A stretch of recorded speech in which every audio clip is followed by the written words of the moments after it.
Could the Boston Red Sox pull off a trade for San Diego Padres starting pitcher Dylan Cease? Would it make sense for them? More on today's Locked On Red Sox.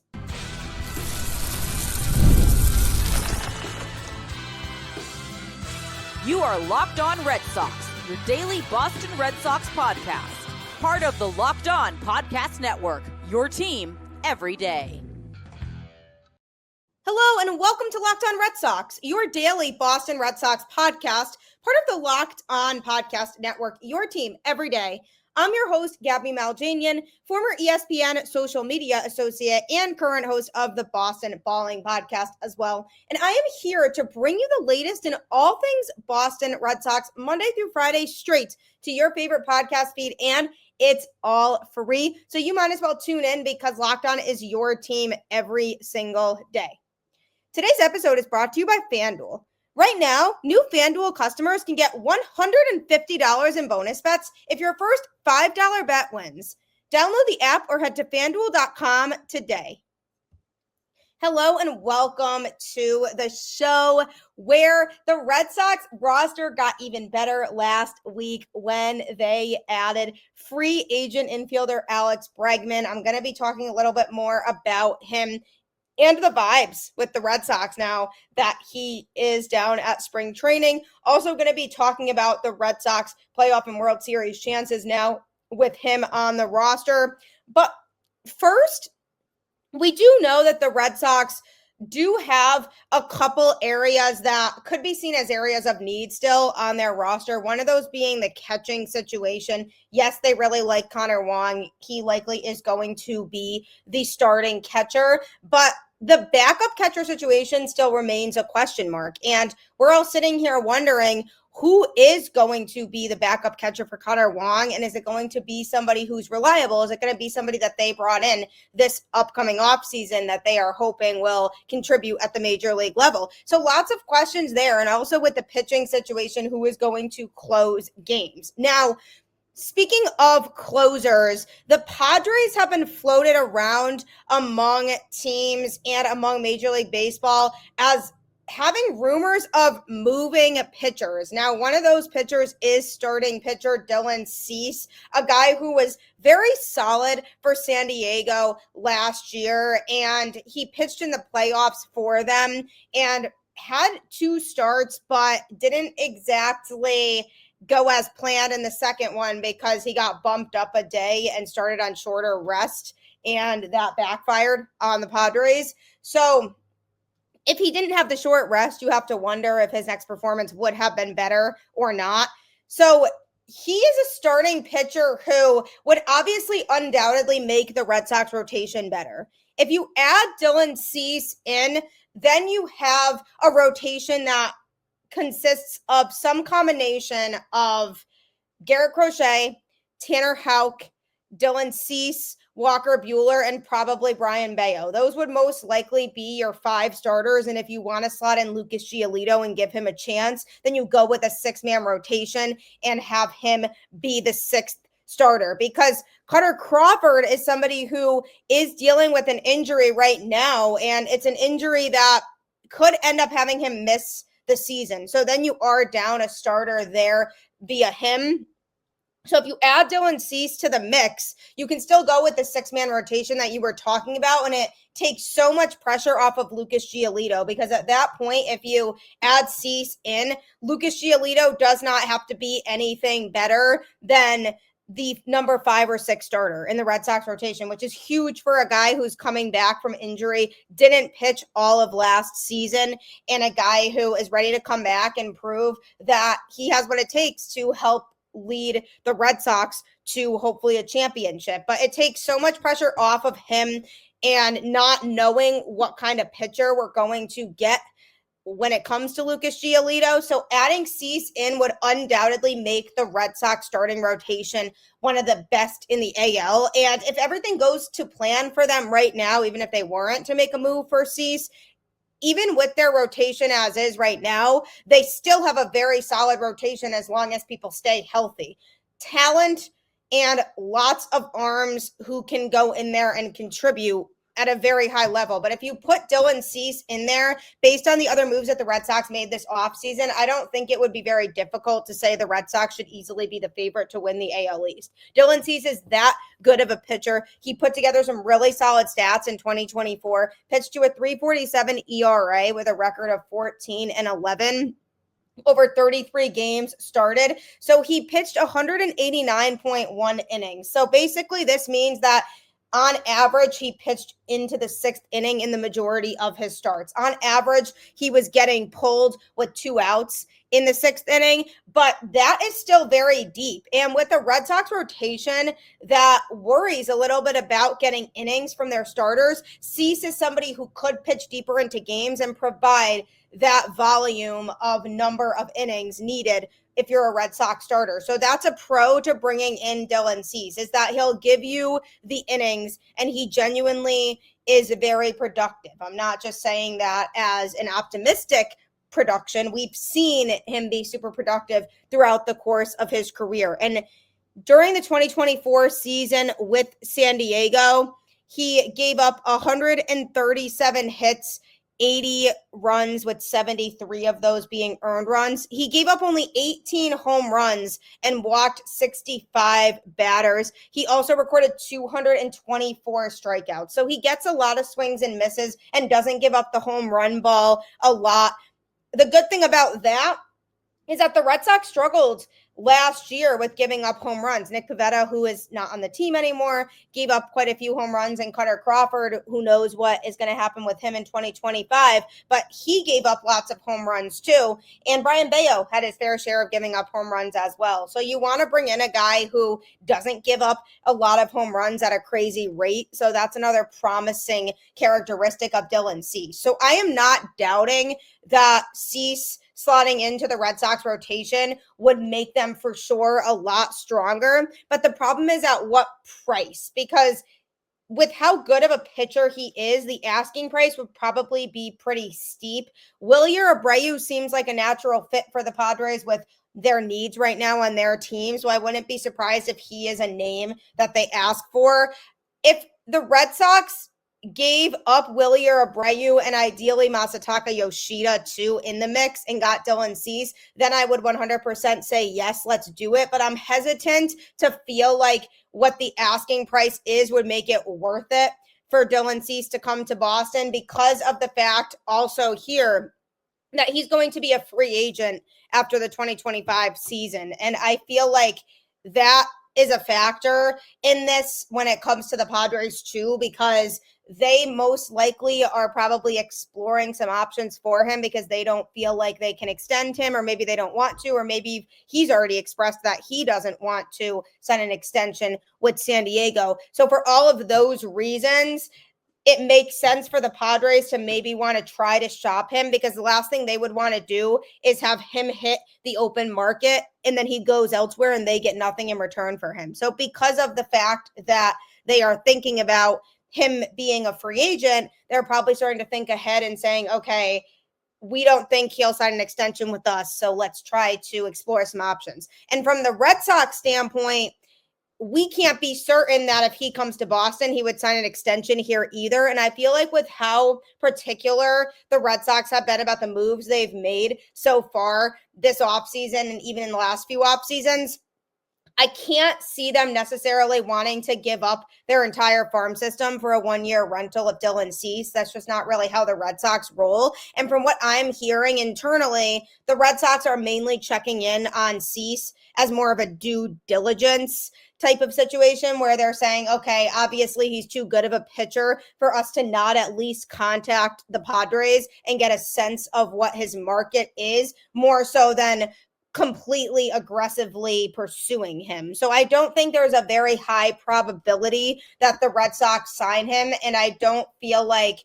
there is a chance that the Red Sox even remotely think about giving up any of their top prospects, as they should not. They have a really solid prospect core who they have made clear that they don't plan on moving and they don't plan on making those guys available for trade at all. And I could see the Padres wanting to ask for at least one of the Red Sox top prospects in a trade. And the Red Sox are one of the teams in the most position to be able to trade for a guy like Cease because of the farm system they have and how deep it is and how much young talent they have on this squad. So it makes sense for the Red Sox to be a team they are in contact with, because it feels almost like, okay, we have a really solid core of players. Let's see what the Padres want, because maybe we can offer them different prospects that don't put as much of a damper on our future. So I'm definitely not doing it if the asking price is too high from the Padres. And I get the sense that the Red Sox are feeling the same way. They just don't want to have to get into talks about guys like Marcelo Meyer, Roman Anthony, Christian Campbell. Those guys are not movable. The Red Sox have made that clear that they want to keep them because they are the future of the team. So if they can convince the Padres to take some prospects who are not in that same tier, I think that would be ideal when it comes to initiating and pulling off this trade. But the Red Sox also are trying to figure out who's going to close games for them. And the Padres have an intriguing pitcher in Robert Suarez, who was their closer in 2024, pitched to a 2.77 ERA with a 9-3 record. He recorded 36 saves on the year. He's not a free agent until 2028. And while the Red Sox know that, yes, Dylan Cease would obviously make our rotation better, they feel like they have made a lot of improvements to their starting rotation this offseason to the point where their rotation is going to be able to be competitive. And if they're going to make a trade with the Padres, it might make more sense to try to look into a trade for a closer who isn't a free agent until 2028. And he adds an area of need to the Red Sox by saying, okay, this is a guy who can close games for us, and we know undoubtedly that he can be that ninth inning guy, whereas right now it's unclear who that guy is going to be, and it would save the Red Sox from having to experiment with different guys in the closing role if they were to bring in Suarez, because they could say, okay, this guy is our closer. Again, it depends on what the asking price would be, but if I'm the Red Sox and I am on the phone with the Padres, I'm asking about him. I'm asking what a potential trade package could look like for him because of the fact that he's a closer and not a starter. And again, like I said, I don't think anybody's denying the fact that Dylan Cease would make the Red Sox starting rotation better for sure, but you have to try to spread out the love and address other areas of your roster that still could feel like a weaker point. So I do feel like a trade for Suarez could be more productive for the Red Sox at this time than a trade for Cease could be. But the Red Sox are definitely open to making more moves. Alex Cora did say that they are not officially done with this offseason. They're still seeing what's out there to see if they could add more pieces to a roster that continues to get stronger and stronger. And speaking of that roster, Alex Bregman has arrived at Red Sox spring training. Coming up, I'm going to be talking about just what the general vibes are surrounding him being in Boston. In sports, having a winning strategy is everything. It's how the best teams make it to the Super Bowl, the World Series, and the Olympics. The same goes for life. Having a strategy like life insurance from SelectQuote can protect your financial legacy and keep your family's future secure. SelectQuote makes it easy to find the perfect life insurance policy. As one of America's leading insurance brokers with nearly 40 years of experience, they've helped over 2 million customers find $700 billion in coverage since 1985. What sets SelectQuote apart is their personal touch. Unlike other brokers that offer one-size-fits-all policies, their licensed agents tailor coverage to fit your unique needs. If you're in good health, you might even qualify for same-day coverage of up to $5 million. No medical exam required. And it's more affordable than you'd think. You can get up to $1 million in coverage for as little as $20 a month. Get the right life insurance for you for less at selectquote.com/lockedon. Go to selectquote.com/lockedon today to get started. That's selectquote.com/lockedon. SelectQuote. They shop, you save.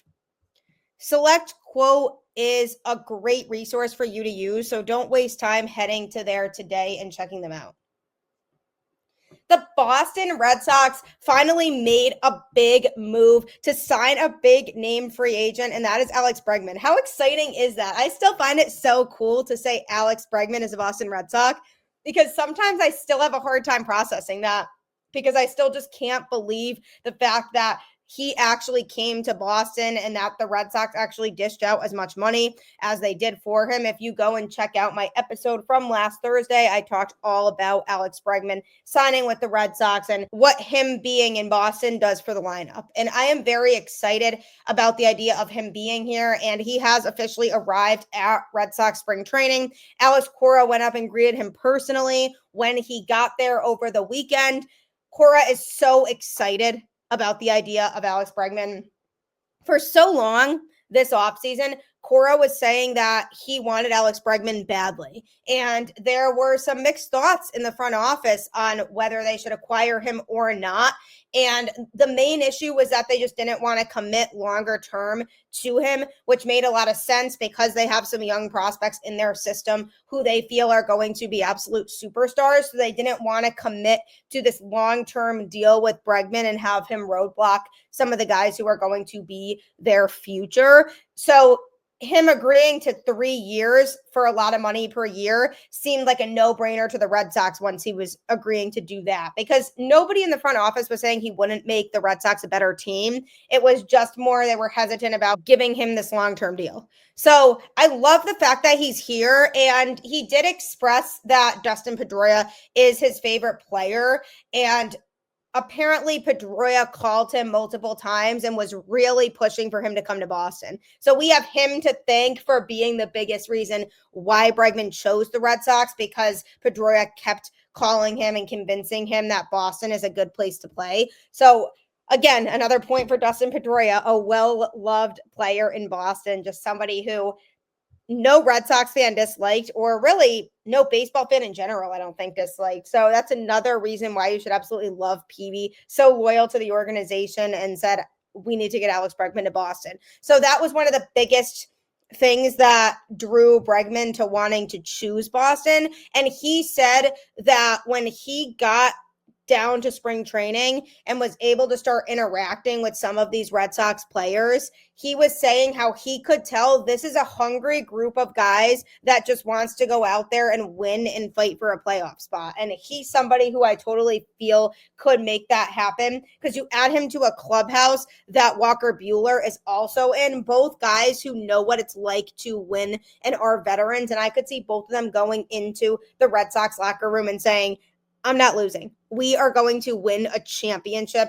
with us here. And Walker Buehler, he's a guy who is only here for 1 year as of right now. It's a 1 year prove it deal. So he's going to be very determined to pitch well because he wants to solidify a contract for the following year, whether that's with the Red Sox or somebody else. But he did say he would love for it to be with the Red Sox and that he wants to stay in Boston. So we have to hope that he has a really good year on the mound. So you have these two players who both have that absolute dog in them and know what it's like to win and are 100% dedicated to wanting to win a World Series. And that's very exciting because when you add Bregman to a team that generally is young, he's going to go out there and he's going to be a leader. Just like I talked about with Justin Turner when he came to Boston for a year, and he was great for the younger guys in the clubhouse because he was able to go out there and he was able to be a good mentor to some of the players still learning their role on the team and how they can contribute and getting that taste of what it could be like to win a championship.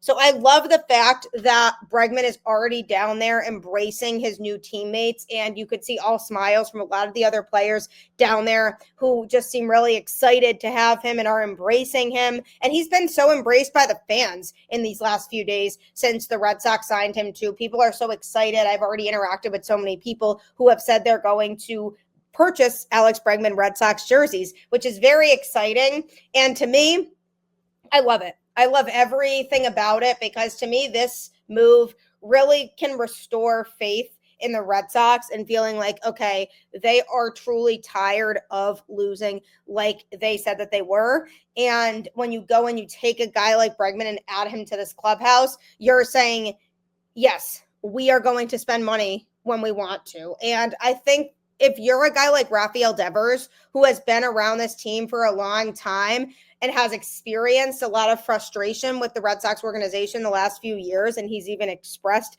the lack of moves that they had truly made over the last few years, you have to be ecstatic by this move, knowing there's a guy here who you can add to the lineup and can help you win. And it takes a lot of pressure off Devers, too, to be the one and only leader, the primary person who's carrying the Red Sox offense. Because one thing about Devers is I feel like he doesn't like or isn't ready for all of that pressure being on him.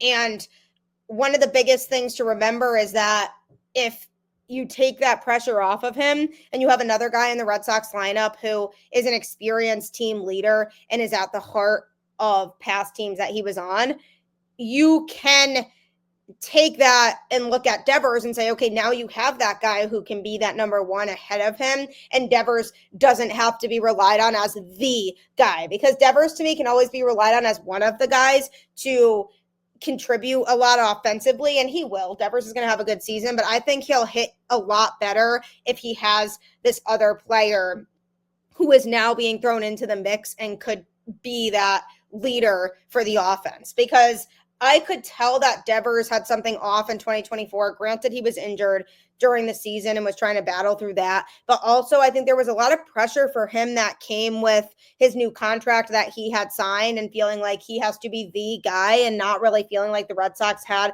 as many offensive weapons around him as he was hoping for. And they have a lot of young talent, lots of guys who hit well in 2024, like Jarren Duran, like Wilyer Abreu, guys who are hopefully going to continue to develop, and even Tristan Casas being slotted back in after being injured in 2024. The promise is there that there are guys who will hopefully continue to develop. But now you have a guy who's a sure thing, a guy who has hit well at Fenway throughout his career, a guy who you know is going to go out there with the best possible attitude, who is so hungry to win and is entering a clubhouse that also is hungry to win. So I think it'll help elevate Devers' game having Bregman here. And I think the vibes are super high now. Guys are laughing and smiling at spring training. They're excited to be back out there. They're excited to try to get in the playoff talk in the 2025 season. And based on what Cora and Bregman have said, this is a good situation for him. He said that he feels like he's surrounded by a group of guys who just won't back down and are not going to give up and are going to keep their eyes focused on winning. And I think that's something he can bring to the table too, is his ability to make sure that guys are staying focused for the entirety of the season, because it can be really hard to do that over an entire 162 game season, is stay focused constantly. And sometimes players could get discouraged, like, okay, what am I doing? You know, this is the middle of July. We have so many games left. We're in a tough stretch right now. We're not going to make the playoffs.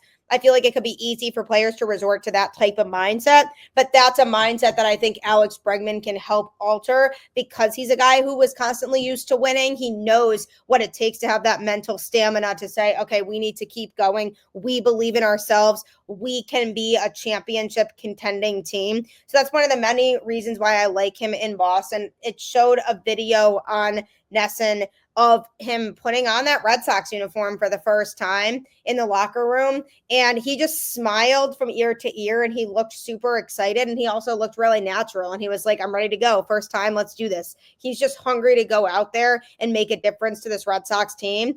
And over these last few days, in the aftermath of the Red Sox signing him, there have been a lot more positive outlooks in general on this Red Sox team from the fan base. People who are saying that they've restored a little faith in the Red Sox front office, that maybe they'll be less shy about spending. Now, I'm not saying all is forgiven, because John Henry and company are going to have a lot more work to do to fully amend that relationship with the fans after what they put everybody through the last few years. But I do see that some people's eyes are opening up a little bit more to the possibility of maybe ownership finally hearing the frustration that was coming from the fans of the results from the last few years, and the fact that people were tired of the losing constantly, and the tired of missing the playoffs, and the tired of, oh, we just don't want an average team.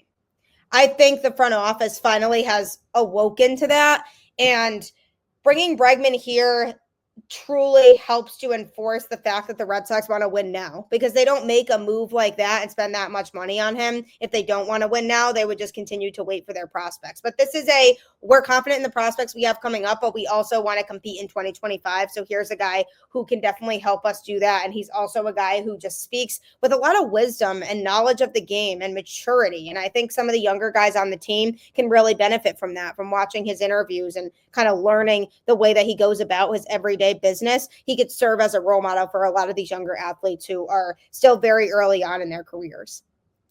What does Alex Bregman coming to the Red Sox do for the team's playoff chances now? That's coming up next. When the game tips off, the NBA action is just getting started. And there's no better place to get in on it than FanDuel, America's #1 sportsbook. With FanDuel, you can place live bets throughout the game. So even if you miss the opening tip-off or want to bet on a fourth quarter comeback, you can stay in the action. And if you're looking for a bigger payout, you can even combine your live bets into a same-game parlay. I love using FanDuel's live betting feature because it keeps every moment of the game exciting. Whether I'm backing my team for a late-game rally or picking a player to hit a clutch 3, I never feel like I missed my chance. Plus, the app is easy to use, and when you win, you get paid instantly. Right now, new FanDuel customers can get $150 in bonus bets if your first $5 bet wins. Just visit FanDuel.com to join today. That's FanDuel.com for your shot at $150 in bonus bets. Make every moment more with FanDuel, the official sports betting partner of the NBA. FanDuel's a great way to win lots of money, so I highly recommend checking it out if you are into sports betting in any capacity. The Boston Red Sox are for sure a better team in 2025 than they were in 2024. And what it took was getting uncomfortable. They got uncomfortable twice by making a trade for Garrett Crochet and giving up some good prospects. And I'm sure that wasn't an easy thing for them to do, but they said, you know what, we want to win now. We have this farm system in place with some great prospects. This is the type of move we should be making. And they got uncomfortable by spending a lot of money on Alex Bregman. Could you say it's an overpay? Sure, maybe, but I feel like the word overpay is starting to die down when it comes to the sport of Major League Baseball, because more and more contracts are just becoming like that now. Like, players are just going to be seeing how much money everybody else is making, and they're going to want to be signing for that same amount when they're in free agency. So I feel like it's almost eventually going to not even be a term anymore that applies to these free agent contracts, because guys are making their money. And especially if you're a Scott Boras client like Alex Bregman is, you're going to get a payday. And that's certainly what he got. He's making a lot of money per year to come to Boston. And before Alex Bregman got here, I was saying that I felt like the Red Sox offense could struggle in 2025 because they didn't have a strong right-handed bat in that lineup. And because of the fact that the offense could have struggled more, I said the Red Sox, to me, feel like they're a wild card team because their pitching got better, but I don't know that they can be much more than that. Adding Alex Bregman into the mix puts the Red Sox in conversation of being the champion of the AL East. This is a team now that feels like they have most of the pieces in place, and it's amazing how much one player can change the outlook of your team's season. But it's because of the versatility Alex Bregman provides in his game, being a right-handed bat, being somebody who, yes, can hit home runs, but also can play small ball and hit singles and doubles, and can really take advantage of the Green Monster at Fenway Park because he's a good pull hitter, somebody who the Red Sox can look at and say, we have a true veteran right-handed bat in our lineup, which is something we really needed. And it no longer just heavily relies a lot on Trevor Story to be able to contribute, because the reality is we don't really know what Trevor Story can bring to the table because of the fact that he hasn't been able to stay healthy during his time in Boston. And when he has been out there on the field, he just hasn't been able to really contribute offensively as much as the Red Sox were hoping that he would. So that is the biggest thing for me, is bringing in Bregman allows the Red Sox to say, yes, even if Trevor Story still does struggle a little bit, we have this guy Bregman in here who can hopefully help compensate for that. So because you have Bregman in there, the Red Sox chances have increased a lot. Some of the projections before he came here that I still didn't agree with were saying they would win 77 games and come in last place in their division. I was still saying that was way too low even before they brought in Bregman because of the fact that their pitching staff in itself got better than it was in 2024 and they finished at 500 last year. So I just did not agree with that. But if you have Alex Bregman now in the lineup, it increases your chances of winning games by a lot. And I like the Red Sox chances of winning the AL East. I do think other teams will be competitive. I mean, the Yankees, of course, will be good. The Orioles, I still see as being competitive. The Blue Jays could have a breakout season at any time. They have the talent on their roster to do it. They've just underachieved so many times over the last few years. So it's hard to know if or when they're even going to have a breakout season like that. And then there's the Tampa Bay Rays, who always somehow find a way to be relevant, even though their roster makeup can be kind of seen as a little odd to some people. So it's going to be a tough division again, but it's also wide open, and the Red Sox have just as much of a chance as anybody to be the team that comes out on top in that division because they now have Alex Bregman in there. I like the vibes. I like the idea of the Red Sox going out there and being a team that could surprise people because, yes, they are young, but they're a good version of young because their young players have shown already that they have the talent. I mean, look at a guy like Willie or Abreu who came in and was one of the best hitters on the Red Sox team in 2024, and he comes into 2025 hoping to build off of that. He had a Gold Glove season last year in his rookie year, so he's hoping to come in and build off of his performances from last year. And then you have Tristan Casas, who is coming back from injury and played in the last month of the season in 2024, but is hoping to have a fully healthy season going into 2025 to be a guy who can go out there and compete day in and day out and be a heavy offensive and defensive contributor. So lots of things to be excited about with this Red Sox team.